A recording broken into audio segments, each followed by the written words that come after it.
അസ്സലാമു അലൈക്കും വറഹ്മത്തുള്ളാഹി. അൽഹംദുലില്ലാഹി വസ്സലാത്തു വസ്സലാമു അലാ റസൂലില്ലാഹി വഅലാ ആലിഹി വസ്വഹാബിഹി അജ്മഈൻ അമ്മാ ബഅദ്.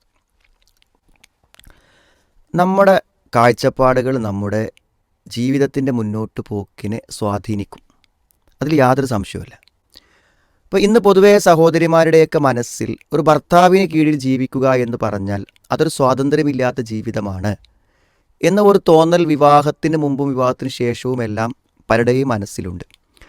അതുകൊണ്ട് തന്നെ ഭർത്താവിനോടൊപ്പമുള്ള ജീവിതത്തിൽ ഒരു പ്രതിസന്ധി തോന്നുകയും എന്ന് സ്വതന്ത്രമാകാൻ കഴിയും എന്ന് ആഗ്രഹിക്കുകയും ചെയ്യുന്ന ഒരു മനോഗതി അത്തരം കാഴ്ചപ്പാടുള്ളവരിൽ ഉണ്ടായിരിക്കും. ഈ ഒരു ആശയത്തെ തച്ചുടക്കാൻ ഉതകുന്നതാണ് യഥാർത്ഥത്തിൽ ഈ അടുത്ത ദിവസം വായിച്ച ഒരു കുറിപ്പ്. അതൊരാൾ അനുഭവം പറയുന്നതാണോ അതോ ഒരനുഭവം ഉണ്ടാക്കി പറഞ്ഞതാണോ എന്നറിയില്ല. ഏതായിരുന്നാലും എല്ലാ സഹോദരിമാരും കേട്ടിരിക്കേണ്ട ഒരു കാര്യമായിട്ടത് തോന്നി. കാരണം ഈ ഒരു ചിന്ത ചെറിയൊരു ശതമാനമെങ്കിലും മനസ്സിൽ ഇല്ലാത്ത ആളുകൾ വളരെ കുറവായിരിക്കുമെന്നാണ് മനസ്സിലാക്കുന്നത്. അതായത് എൻ്റെ ഭർത്താവ് നിയന്ത്രിക്കുന്നു, അദ്ദേഹം ഒരു സദാചാര പോലീസ് ചമയുന്നു, എൻ്റെ സ്വാതന്ത്ര്യങ്ങളെ തടുക്കുന്നു, എൻ്റെ വേഷവിധാനങ്ങൾ നിയന്ത്രിക്കുന്നു, എൻ്റെ പുറത്തുപോക്കിനെ നിയന്ത്രിക്കുന്നു, എനിക്കൊരു സ്വാതന്ത്ര്യം തരുന്നില്ല എന്നൊക്കെ ഒരല്പമെങ്കിലും മനസ്സിൽ ചിന്തിക്കുന്നവരായിരിക്കും പലരും. അപ്പോൾ ഈ സഹോദരി പറയുന്നത് എന്താണെന്ന് വെച്ചാൽ, ഞാൻ രണ്ട് പെൺകുട്ടികളുള്ള ഒരു അമ്മയാണ്. അപ്പോൾ എന്നെ സംബന്ധിച്ചിടത്തോളം എന്താണ്, ഞാനിപ്പോൾ വളരെ സന്തോഷത്തിലാണ്. എൻ്റെ സന്തോഷം എന്താണെന്ന് വിചാരിച്ചാൽ ഞാനും എൻ്റെ ഭർത്താവും പരസ്പരം ഡൈവേഴ്സായി. ഇപ്പോൾ ഞാൻ പൂർണ്ണ സ്വതന്ത്രയായി. എനിക്കൊന്ന് അടിച്ചു പൊളിക്കണം എൻ്റെ ജീവിതം. ഇനി എന്നോട് എന്താ വൈകിയത്, എന്താ നേരം വൈകിയത്, എവിടേക്കാണ് പോകുന്നത് എന്ന സദാചാര ചോദ്യങ്ങളില്ല, ഭീഷണികളില്ല. എനിക്കിഷ്ടമുള്ളിടത്ത് പോകാം, ഇഷ്ടമുള്ളവരുടെ കൂടെ പോകാം, ഇഷ്ടമുള്ളിടത്ത് താമസിക്കാം, എനിക്ക് ഡ്രൈവ് ചെയ്ത് ഏതിലും പോകാം. അപ്പോൾ എനിക്കിപ്പോൾ ശമ്പളമുണ്ട്, എനിക്ക് വാഹനം ഓടിക്കാൻ അറിയാം, എനിക്കിപ്പോൾ ഒരു പ്രശ്നമില്ല. അതുകൊണ്ട് ഞാനൊരു സർവതന്ത്ര സ്വതന്ത്രയായി എന്നാണ് അവർ പറയണത്. അപ്പോൾ അങ്ങനെ സ്വതന്ത്രമായി കഴിഞ്ഞപ്പോൾ അവർ ആഗ്രഹിച്ചു ഒരു ട്രിപ്പ് പോകാം മക്കളെ കൂട്ടിയിട്ട്. അങ്ങനെ ഒരു കുറഞ്ഞൊരു ഒഴിവ് കിട്ടിയപ്പോൾ എന്ത് ചെയ്തു, വണ്ടിയും ഡ്രൈവ് ചെയ്ത് വലിയ 2 ലഗേജൊക്കെ കാറിൽ വെച്ചിട്ട് യാത്ര പോയി. അങ്ങനെ യാത്ര പോയി പല സ്ഥലങ്ങൾ സന്ദർശിച്ച് അവസാനം വാഗമൺ എത്തി. അവിടെ ചെന്ന് എല്ലാം കണ്ട് ആ പ്രകൃതിയൊക്കെ നല്ലോണം ആസ്വദിച്ച് ആ മഞ്ഞു കൂടിയ സാഹചര്യങ്ങളൊക്കെ കണ്ട് എന്നിട്ട് എന്ത് ചെയ്തു, അവിടുത്തെ പുതിയതായി വന്ന ആ ഗ്ലാസ് പാലത്തിൽ കയറി അതൊക്കെ അനുഭവിച്ച് അതൊക്കെ കഴിഞ്ഞ് പിന്നെ അവിടെ നിന്ന് പുറത്തിറങ്ങിയപ്പോൾ വിശന്നപ്പോൾ മക്കളെ 2 പേരെയും കൂട്ടിയിട്ടൊരു ഹോട്ടലിൽ കയറിയെന്നാണ്. എന്നിട്ട് മക്കളോട് പറഞ്ഞു, മക്കളെ എന്ത് ഭക്ഷണം വേണമെങ്കിലും ഓർഡർ ചെയ്തോളൂ, കഴിച്ചോളൂ, അടിച്ചു പൊളിച്ചോളൂ, നമ്മൾ അതിന് വേണ്ടി തന്നെ പോന്നതാണ് എന്ന് പറഞ്ഞു. അപ്പോൾ അവർക്കൊന്നും വേണ്ട, അവർ സാധാരണ മീൽസ് കഴിച്ചിട്ട് അവരെന്ത് ചെയ്തു, എനിക്ക് ഇത്ര മതി ഉമ്മ എന്ന് പറഞ്ഞു, അമ്മയെന്ന് പറഞ്ഞ് അവർ പുറത്തിറങ്ങി.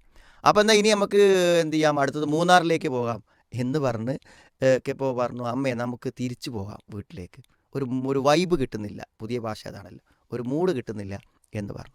അപ്പോൾ എന്താണ് പ്രശ്നമെന്ന് ചോദിച്ചപ്പോൾ, എന്താണ് കഴിഞ്ഞ 2 വർഷം മുമ്പ് നമ്മൾ വന്നത് അമ്മക്ക് ഓർമ്മയില്ലേ, അന്ന് എന്ത് രസമായിരുന്നു നമുക്ക്, ഇന്നിപ്പോൾ ഒന്നിനും ഒരു താല്പര്യം കിട്ടില്ല. മാത്രമല്ല ഇവിടെ ഇങ്ങനെ കുട്ടികൾ അച്ഛൻ്റെയും അമ്മൻ്റെയും കൂടെ ഇങ്ങനെ അങ്ങോട്ടും ഇങ്ങോട്ടും നടക്കുന്നത് കാണുമ്പോൾ വല്ലാത്ത മനോവേദന ഉണ്ടാകുന്നു എന്ന് പറഞ്ഞു. അപ്പോൾ അവർക്ക് കത്തി എന്താണ് മനസ്സിലായി, ഇത് 2 വർഷം മുമ്പ് വരുമ്പോൾ അച്ഛനുണ്ടായിരുന്നു, ഇന്ന് അച്ഛനില്ല അല്ലേ. അതോടുകൂടി അവരുടെ തന്നെ മാനസികാവസ്ഥ മാറിപ്പോയി. കാരണം അമ്മ എന്നതൊരു വീക്ക്നെസ് ആകുന്ന പോലെ തന്നെ അച്ഛൻ എന്നൊരു വീക്ക്നെസ് കുട്ടികൾക്ക് ഉണ്ടാവാമല്ലോ. അപ്പോൾ ഇത് മുന്നോട്ട് പോകാത്ത ഒരു കാര്യമാണല്ലോ. അപ്പോൾ അദ്ദേഹത്തെ മാറ്റി നിർത്തി പോവാൻ സാധ്യമല്ല എന്ന തിരിച്ചറിവുണ്ടായി. വേഗം എന്ത് ചെയ്തു, വാഹനം തിരിച്ചു വീട്ടിലെത്തി. അപ്പോൾ വീട്ടിലെത്തി കഴിഞ്ഞ ഉടനെ എന്ത് ചെയ്തു വെച്ചാൽ, ഒരിക്കലും ഇനി തിരിച്ചു വിളിക്കില്ലെന്ന് വിചാരിച്ച് ഡിലീറ്റ് ചെയ്ത ആ നമ്പറുകൾ, ഭർത്താവിൻ്റെ നമ്പറുകൾ വീണ്ടും സേവ് ചെയ്ത് എന്ത് ചെയ്തു, വീണ്ടും ഒരു റിക്വസ്റ്റ് അയച്ച് വിവാഹത്തിലേക്കുള്ള വഴികളെക്കുറിച്ച് അന്വേഷിക്കുകയാണ്. അങ്ങനെ അവസാനം എന്ത് ചെയ്യും, വളരെ പെട്ടെന്ന് തന്നെ അവർ വീണ്ടും സംഗമിക്കുന്നു എന്നതാണ് ആ കഥയുടെ രത്ന ചുരുക്കം. അപ്പോൾ ഈ സത്യത്തിൽ എന്താണ്, ഈ ഒന്നിച്ച് ജീവിക്കുന്നതിൻ്റെ ദാമ്പത്യത്തിൻ്റെ സുഖവും സന്തോഷവും എന്താണെന്ന് അനുഭവിക്കാൻ ശ്രമിക്കാതെ ഈ ഒരു വലിയ സ്വപ്നങ്ങൾ കണ്ട് ജീവിക്കുന്നവരാണ് എല്ലാവരും. അപ്പോൾ വിവാഹം വേണ്ടെന്ന് പറയുന്ന ഒരു പെൺകുട്ടി വിവാഹമില്ലാതെ ജീവിതകാലം മുന്നോട്ട് പോകുമ്പോൾ അവൾക്കറിയാം ഒരു വിവാഹത്തിൻ്റെ അനിവാര്യത. തൻ്റെ പ്രായത്തിലുള്ള വിവാഹം കഴിച്ച് ജീവിക്കുന്നത് കാണുമ്പോൾ മനസ്സിലാകും വിവാഹത്തിലൂടെ ഇതൊക്കെ ഉണ്ടാവുള്ളൂ. വിവാഹിതയായി കഴിഞ്ഞിട്ടും ഭർത്താവ് ഒരു ഭാരവും ഭർത്താവ് ഒരു പ്രശ്നവുമാണെന്ന് വിചാരിക്കുന്ന ആളുകൾക്ക് മനസ്സിലാകും ആ ഭർത്താവ് ഒന്ന് മാറി ജീവിക്കുമ്പോൾ അത് എത്രമാത്രം അനിവാര്യമായിരുന്നു, ആവശ്യമായിരുന്നു എന്ന്. ഇസ്ലാം ഒരു പ്രകൃതി മതമാണ്. മനുഷ്യനെ സൃഷ്ടിച്ച് തന്നെ ഭാര്യ ഭർത്താക്കന്മാർ ആണും പെണ്ണുമായിട്ടാണ് ഖലഖനാകും അസ്വാജ. അതുകൊണ്ട് തീർച്ചയായും പരസ്പരം സ്നേഹിച്ചും വിട്ടുവീഴ്ച ചെയ്തും പരമാവധി ഒന്നിച്ച് മുന്നോട്ട് പോകാൻ ശ്രമിക്കുക. പ്രത്യേകിച്ച് മക്കളുള്ള ആളുകൾ. അതല്ലാതെ നമുക്ക് ജീവിതം മുന്നോട്ട് കൊണ്ടുപോകാൻ സാധ്യമല്ല. പ്രകൃതി വിരുദ്ധമായ ജീവിതം നമുക്ക് കൂടുതൽ ജീവിത പ്രശ്നങ്ങളും സങ്കീർണതകളും സൃഷ്ടിക്കും. അതുകൊണ്ട് നാം കാണുന്ന സ്വപ്നങ്ങളെല്ലാം യഥാർത്ഥ സ്വപ്നങ്ങളല്ല. അതെല്ലാം നമ്മളെ നശിപ്പിക്കുവാൻ വേണ്ടി ലിബറലുകളോ സ്വതന്ത്ര ചിന്താഗതിക്കാരൊക്കെ നമ്മുടെ മനസ്സിൽ അടിച്ചേൽപ്പിച്ച, ഫെമിനിസ്റ്റുകളുമെല്ലാം നമ്മുടെ മനസ്സിൽ അടിച്ചേൽപ്പിച്ച ചില തെറ്റായ കാഴ്ചപ്പാടുകളാണ്, വഴികേടിൻ്റെ ചില ആശയങ്ങളാണ്. തിരിച്ചറിഞ്ഞാൽ നമുക്ക് രക്ഷപ്പെടാനാകും. അള്ളാഹു ശരിയായത് മനസ്സിലാക്കാനുള്ള തൗഫീക്ക് നമുക്ക് പ്രദാനം ചെയ്യട്ടെ.